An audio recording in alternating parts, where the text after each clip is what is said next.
I'm very sympathetic to the importance of stopping the import of narcotics and the tools of the trade. And I can remember, Mr. Kimball, when I was in your line of work, laying out tables of drug product, firearms, and cash associated with the transactions to show how law enforcement was taking action.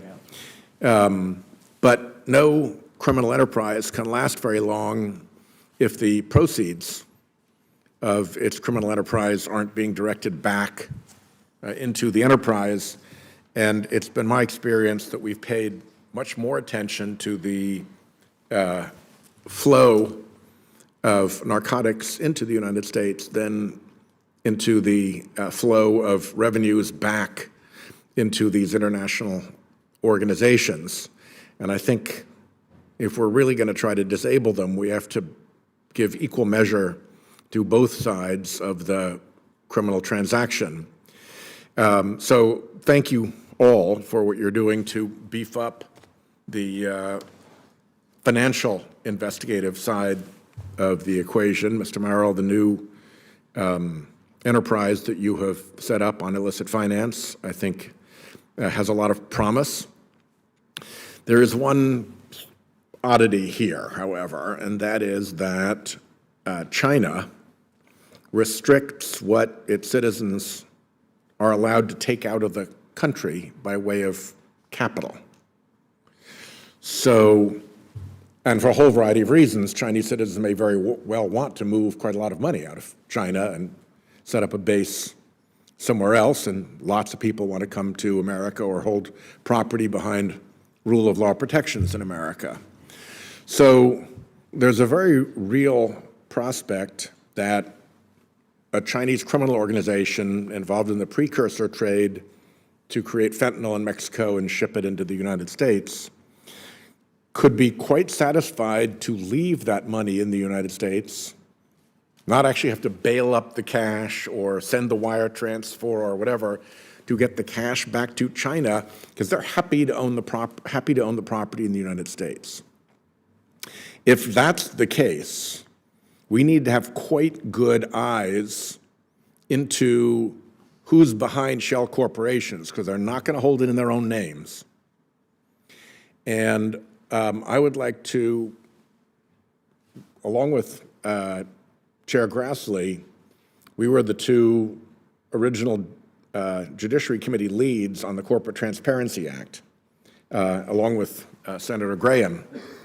And it ended up coming out of banking because of a last-minute shift, but most of the work was done in judiciary. So we put a lot of work into that. And I would like to ask each of your organizations to take that point and use your participation in the Interagency Task Force related to the Corporate Transparency Act, which is being led by Treasury, to make sure that they are doing a really robust exposition of that law, that the regulations that they're putting forward will address that problem. To each of you, let me say, do you accept that that is a real problem that ought to be addressed, and that transparency about foreign nationals owning property in the United States is an important piece of getting that right? Let me go right across the table and start with you, Ms. Nardi. Thank you, Mr. Chairman, for that question. I mean, issues of beneficial ownership are high on our list of priorities in INL. At the State Department, we will be hosting the UN Convention Against Corruption Conference of States Parties in Atlanta in December, and beneficial ownership is one of the main topics, along with asset recovery, transparency, and accountability measures. It is something that we are raising in all multilateral fora, and it is definitely a priority for us. Mr. Kimball, same question. Thank you, Chairman, for that question. In all of our investigations, we're dedicated to removing illicit finance. We've discovered within the last year that the Chinese underground banking system is becoming more and more robust, and we're seeing the Chinese underground banking system utilized heavily by the Mexican drug cartels as their preferred money laundering mechanism. So we are dedicated to removing that and focusing on the Chinese money laundering group and their underground banking system. Well, I know DOJ is very involved in this, so please take back my encouragement to DOJ to send the message to Treasury to make sure that those are very robust regulations. And finally, Mr. Marrow.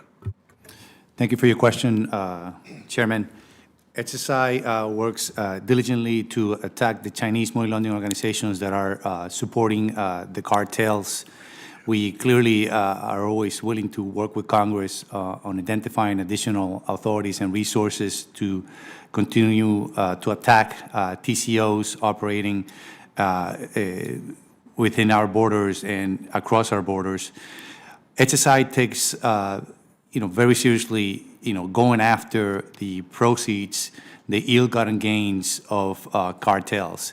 We, like I stated in my opening remarks, created a cross-border financial crime center to specifically target all the methods that Chinese money laundering organizations are currently utilizing to launder the proceeds of the sale of narcotics.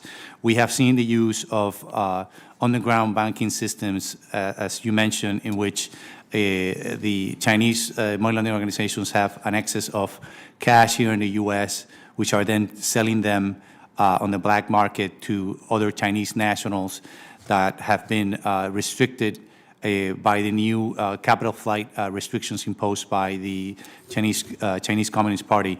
We're aware of, we have a very good understanding of what's happening, and we're going to continue to attack the weakest points of not only the supply chain that they utilize to bring the fentanyl into the U.S., but the weakest points that we can target to dismantle the money laundering organizations that are operating within our borders.